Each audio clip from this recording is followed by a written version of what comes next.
Most gracious and eternal God, we give you thanks, we honor you, for you alone are worthy of our praise.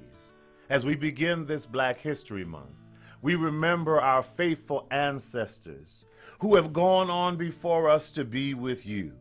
We thank you for the hands that built the pyramids, that started great universities and marshaled great armies in Africa at the dawn of civilization.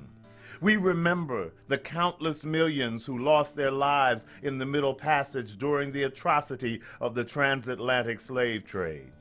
We thank you for those who survived and lived to fight for freedom in this land, and especially for our spiritual ancestor, Singbe Pie, who shouted, "Give us free," until those faithful Amistad captives gained their freedom. We bless you, O God, for those who lived and died in the struggle to make all of us free.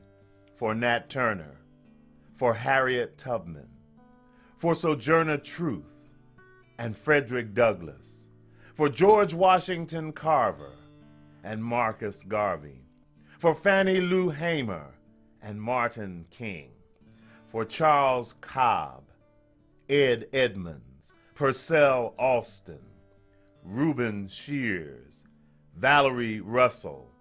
We honor you, O God, for their service and for their sacrifice.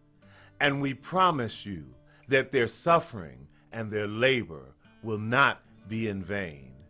We commit ourselves, O God, in this season of celebration and remembrance to the struggle for justice and peace.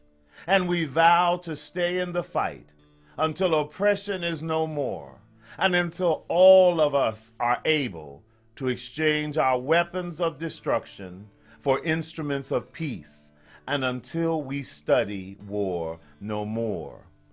This is our prayer, which we ask in the name of Jesus, our Savior, our holy ancestor and liberator, and for his blessed sake. Amen.